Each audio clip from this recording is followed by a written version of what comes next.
Shalom, puji Tuhan Bapak Ibu Saudaraku. Dalam perjumpaan kita kali ini saya mengajak Bapak Ibu Saudara untuk belajar tentang keselamatan. Dalam hal ini tema kita adalah kepastian keselamatan dari surat 1 Yohanes pasal 5 ayat 11 sampai 13. Puji Tuhan, mari kita siapkan Alkitab kita, catatan kita, dan mari kita berdoa.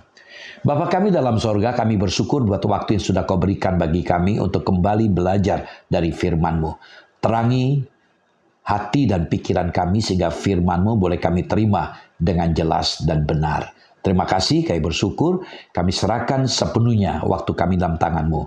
Dalam nama-Mu Tuhan Yesus, urapi kami dan berkati kami. Haleluya, amin. Saudaraku, menarik ketika kita bicara tentang kepastian keselamatan.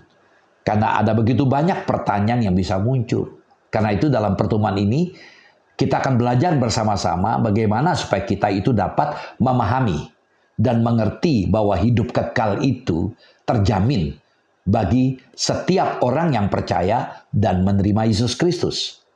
Ya, saya tahu dalam pertemuan ini bikin kita penasaran karena begitu banyak kasus-kasus yang bisa kita diskusikan. Namun paling tidak saya menuntun Bapak Ibu Saudaraku dari surat 1 Yohanes pasal 5 ayat 11 sampai 13 kita akan belajar. Nah, saudaraku, pertanyaan yang paling sulit kita jawab itu adalah, apakah saudara yakin ketika mati akan pasti masuk ke surga? Banyak orang-orang di dunia ini hidup dengan jawaban yang selalu saya katakan tanda petik tidak pasti. Artinya mereka ragu-ragu dengan mengatakan mungkin, barangkali, mudah-mudahan, semoga. Seringkali kita dengarkan, semoga arwah beliau diterima di sisi Tuhan. Kenapa bisa mengatakan demikian? Karena tidak memiliki jaminan kepastian keselamatan. Nah, saudaraku, di manakah terdapat jaminan hidup yang kekal itu? Kita belajar. Yang pertama, hidup yang kekal itu ada di dalam Yesus Kristus. Mari kita baca 1 Yohanes 5 ayat 11. 1 Yohanes 5 ayat 11, dan inilah kesaksian itu. Allah telah mengaruniakan hidup yang kekal kepada kita, dan hidup itu ada di dalam anaknya. Dari ayat kita bisa melihat Allah telah mengaruniakan hidup yang kekal kepada kita. Kalau kita melihat tata bahasa, bentuk gramatikalnya ini adalah sebuah aorist, aktif, indikatif. Yang berbicara mengenai suatu tindakan masa lalu. Aorist, bentuk past tense. Atau yang sudah selesai digarap. Jadi bukan berulang-ulang. Apa yang sudah Yesus lakukan dalam kayu salib sudah selesai. Nah, kita lihat yang pertama. Diberikan oleh Allah. Dari ayat kita baca tadi, 1 Yohanes 5 ayat 11. Ia telah merancangkan hal itu bagi kita dalam tujuan kekalnya. Ia telah mempersiapkan semua sarana yang diperlukan untuk membawa kita kepada hidup yang kekal itu. Ya, ia telah menyerahkannya kepada kita melalui perjanjian dan janji-janjinya. Dan ia betul-betul menganugerahkan, memberikan hak untuk itu kepada semua orang yang percaya dan benar-benar memeluk anak Allah. Mengikuti anak Allah, percaya pada anak Allah, Yesus Kristus. Yang kedua, ada di dalam anaknya. Tadi kita sudah baca dalam 1 Yohanes 5 ayat 11. Ada di dalam anaknya, yaitu Yesus. Hidup itu ada di dalam anaknya. Anak adalah hidup, hidup yang kekal. Dalam hakikat dan pribadinya, ia adalah hidup yang kekal bagi kita. Sumber dari hidup kita yang bersifat rohani dan mulia. Seseorang tidak dapat berada dalam persekutuan dengan Bapa tanpa iman secara pribadi di dalam anak. Sebagai contoh, ada uang dalam Alkitab. Kita punya Alkitab, ketika kita buka, ada uang dalam Alkitab. Kalau Alkitab itu diberikan kepada saya, dan saya mau menerimanya, maka bukan saja Alkitab itu menjadi milik saya, tapi juga uang yang ada di dalam Alkitab itu juga menjadi milik saya. Itu maksud dari apa yang saya sampaikan ini. Alkitab tidak berkata bahwa hidup itu mungkin ada di dalam anaknya. Tapi Alkitab berkata hidup itu ada di dalam anaknya. Ayat 11 kita baca tadi, hidup itu ada di dalam Yesus Kristus. Jika seseorang menolak Yesus berarti apa? Berarti ia menolak hidup yang kekal. Jadi kalau kita menerima Yesus itu berarti menerima kehidupan yang kekal. Nah, apakah setiap orang memiliki hidup yang kekal? Bagian kedua, hidup yang kekal hanya ada pada orang percaya, berarti tidak semua orang. Ya, tadi kita baca ayat 11, diberikan kepada kita. Siapa kepada kita? Kata kita adalah orang-orang yang percaya, orang-orang yang beriman. Kita sudah belajar kemarin betapa pentingnya pertobatan, lalu bertindak dalam iman, sehingga kita menjadi orang percaya. Yang kedua, kita yang menerima Yesus, itu disebut orang percaya atau Kristen dalam julukan sekarang. Berarti setiap orang percaya yang menerima Yesus memiliki hidup. Artinya memiliki anak. Memiliki Yesus, dia memiliki hidup. 1 Yohanes 5 ayat 12. 1 Yohanes 5 ayat 12. Barang siapa memiliki anak, ia memiliki hidup. Barang siapa tidak memiliki anak, ia tidak memiliki hidup. Perhatikan sini. Jadi memiliki anak, ia memiliki hidup. Memiliki Yesus, dia memiliki hidup. Yang kedua, tidak memiliki anak, tidak memiliki Yesus, tidak memiliki hidup. Ayat 12 kita baca tadi. Dan murka Allah tetap ada di atasnya. Yohanes 3 ayat 36. Barang siapa percaya kepada anak, ia beroleh hidup yang kekal. Tapi barang siapa yang tidak taat kepada anak, kepada Yesus, ia tidak akan melihat hidup, melainkan murka Allah tetap ada di atasnya. Artinya dia akan dihukum karena dia tidak di dalam Yesus. Yang ketiga, Alkitab tidak mengatakan bahwa semua orang memiliki hidup yang kekal. Dalam 1 Yohanes 5 ayat 13 hanya dikatakan kamu yang percaya yang memiliki hidup kekal. Jadi yang memiliki hidup yang kekal hanya ada pada diri orang yang percaya. Kita lihat 1 Yohanes 5 ayat 13, semuanya itu kutuliskan kepada kamu, supaya kamu yang percaya kepada nama anak Allah tahu bahwa kamu memiliki hidup yang kekal. Saudaraku, Yohanes, Rasul Yohanes sang penulis surat 1 Yohanes pasal 5 ini telah bersaksi mengenai hidup yang kekal. Dikatakan tadi, semuanya itu kutuliskan kepada kamu. Dia menuliskan kesaksian itu karena dia menyadari bahwa hidup kekal hanya ada dalam Tuhan Yesus Kristus. Dia pernah mendengar Tuhan Yesus, karena itu melalui suratnya Rasul Yohanes bersaksi pada orang-orang yang tidak melihat Tuhan Yesus secara langsung agar mereka percaya kepada Yesus supaya mereka memiliki hidup yang kekal. Saudaraku, kesaksian akan menuntun seseorang kepada iman. Dan iman akan menuntun kepada hidup yang kekal. Kita akan menikmati hidup kekal karena beriman kepada Tuhan Yesus Kristus. Kita pun patut bersyukur karena ada orang yang sudah bersaksi untuk kita. Nah, implikasi apa? Lalu apa tugas kita yang sudah mendengarkan kesaksian, yang sudah beroleh hidup yang kekal? Tugas kita sekarang ini adalah apa? Meneruskan kesaksian yang disampaikan oleh Rasul Yohanes itu kepada kita, dan kita teruskan kepada orang-orang lain supaya mereka mendengarkan kesaksian itu. Yang keempat, Alkitab juga tidak mengatakan bahwa orang pandai, orang kaya, orang kota saja yang menerima hidup yang kekal. Perhatikan ayat 13 tadi, 1 Yohanes 5 ayat 13. Tetapi tegas dikatakan dalam ayat 13, kamu yang percaya pada nama anak Allah. Jadi keselamatan atau hidup kekal untuk setiap orang, catatannya yang percaya kepada nama anak Allah, yaitu Yesus saja. Nah, dari manakah kita tahu bahwa orang yang percaya Yesus pasti selamat? Ayat 13 tadi, semuanya itu dituliskan. Dari apa yang kita baca, kita dengar, kita lihat, semuanya dituliskan. Yang kedua, supaya kamu tahu. Dari mendengar, dari kita baca. Yang ketiga, kamu memiliki hidup yang kekal. Luar biasa. Jadi ayat 13 ini mengajar kepada kita untuk memperhatikan apa yang disampaikan. Sehingga kita tahu ada janji hidup yang kekal.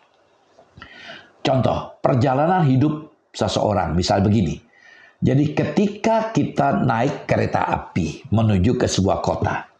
Nah, pada waktu kita membeli karcis atau memilih karcis dan kita naik ke kereta itu, kita tidak dapat melihat dengan mata tentang kota yang menjadi tujuan kita.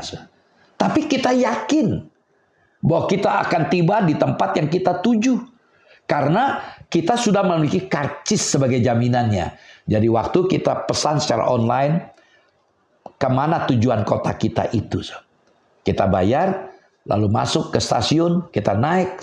Kita sudah tahu tujuan, walaupun kita masih ada di stasiun ya kereta api. Nah, demikian juga orang yang memiliki Yesus. Berarti telah memiliki jaminan keselamatan yang dijanjikan. Menerima Yesus berarti beriman kepada Yesus. Poin yang ketiga, karena itu yakinlah akan kepastian keselamatan saudara. Keselamatan bukan bergantung pada perasaan. Karena perasaan bisa berubah-ubah. Perasaan sering mengatakan yang tidak benar. Jujur, seringkali berbohong. Ya, berbohong. Ada banyak contoh-contoh konkret. Di mulut bisa berkata begini, tapi hatinya tidak. Yang kedua, keselamatan bergantung pada janji Allah. Jadi bukan bergantung pada perasaan, tapi kepada janji Allah. Allah tidak pernah berbohong, harus menjadi keyakinan kita, sehingga Allah dapat dipercaya. Nah, apa yang dijanjikan Allah, itu pasti ditepati. Itu bukti dia dapat bisa dipercaya. Keselamatan bukan untuk dirasa-rasakan, tapi untuk diketahui sekarang, dan yang kemudian akan dinikmati. Karena itu sekarang tidak perlu merasa takut mati, tapi hiduplah dalam ketenangan batin. Karena kita punya keyakinan, hidup kekal menjadi bagian kita. Kepastian kehidupan kekal bagi anak-anak Allah hanya dapat dipercaya kebenarannya di dalam Tuhan Yesus Kristus. Karena dialah sumber kehidupan kekal. Sebagai anaknya kita percaya bahwa ia telah memberikan segala-galanya kepada kita. Dan yang terbesar adalah dirinya sendiri bagi hidup kita. Bila yang terbesar sudah dinyatakannya bagi kita, maka hal-hal yang lain pun akan menjadi bagian kita. Artinya, sebelum kita memintanya pun, hal itu telah disediakannya oleh Allah bagi kita. Yaitu segala sesuatu menurut rencananya. Nah, inilah iman. Nah, apakah bukti bahwa kita memiliki hidup yang kekal?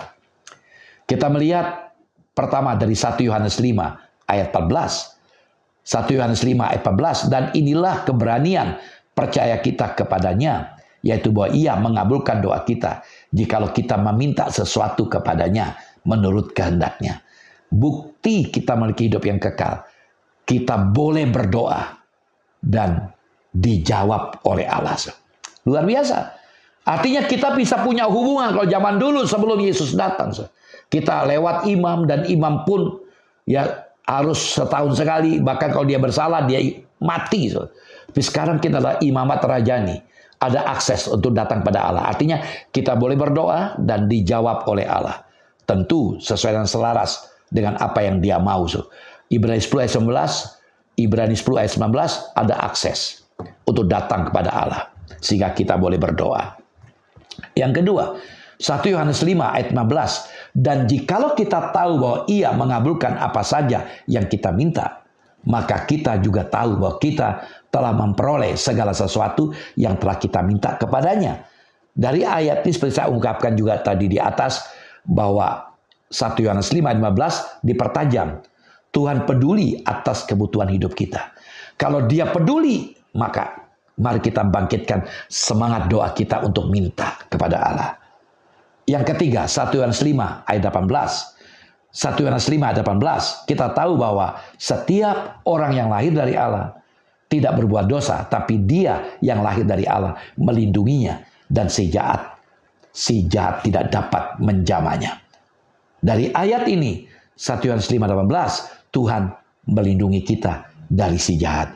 Jadi dia akan memegang kita Tuhan berkata dalam Yohanes 10 ayat 28, ketika kita ada dalam genggaman Tuhan, maka tidak ada seorang pun yang dapat merebut kita dari tangan Allah. Nah, saudaraku, semakin kita dekat dengan Tuhan, permintaan kita akan semakin selaras dengan rencananya.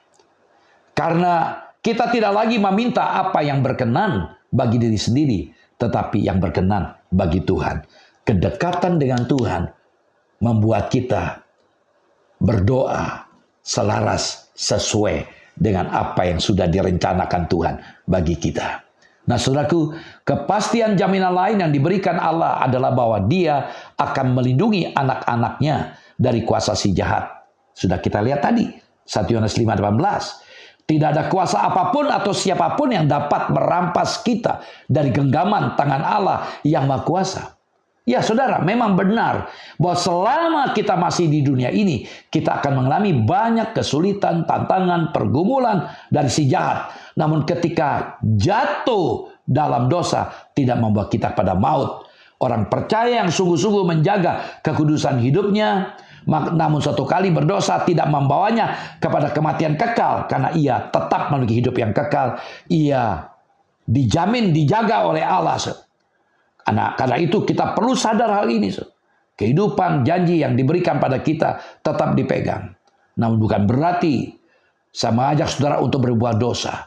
Ya, bukan berarti menantang Anda untuk melakukan perbuatan-perbuatan dosa. Tidak. Sewajarnya kalau anak Tuhan sudah lepas dari dosa warisan, dosa azali, dosanya Adam. Seharusnya dia hidup betul-betul kudus. Tapi kalau toh mengalami kegagalan, cepat bangkit. Karena dosa itu membuat kita kehilangan persekutuan dengan Tuhan. Tapi jelas dan pasti, kematian Yesus di atas kayu salib memberikan jaminan bagi setiap kita yang percaya. Nah, saudaraku, yang menjamin kehidupan kekal bukan dirinya sendiri, tapi Yesus Kristus yang ada dalam diri kita. Jadi jaminan keselamatan bukan oleh karena perbuatan kita, oleh karena Tuhan. Segala situasi seperti ini, ada uang, tidak ada uang, ada makanan atau tidak ada makanan, sakit atau sehat, sedih atau gembira, semua itu tidak akan memberikan pengaruh jaminan kepastian keselamatan yang sudah Tuhan berikan kepada kita. Karena apa? Karena Allah itu setia kepada janji-janjinya dan tidak bergantung kepada keadaan kita, apapun sikon kita, untuk memberikan hidup kekal itu. Karena dia berjanji, dia pasti akan menggenapi. Nah, bagian terakhir, sebab-sebab seseorang tidak memiliki keyakinan keselamatan. Apa menjadi penyebab seorang tidak memiliki keyakinan keselamatan?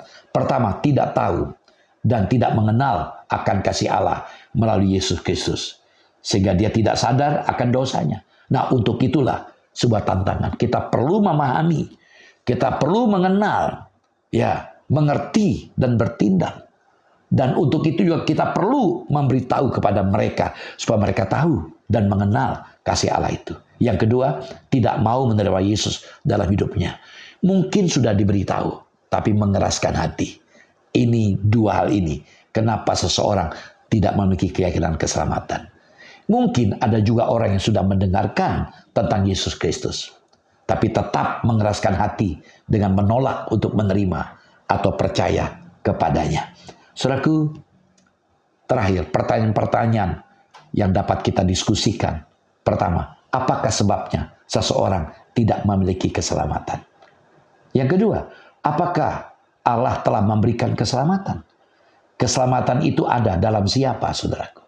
Yang ketiga, apakah orang yang sudah menerima Yesus berarti menerima keselamatan?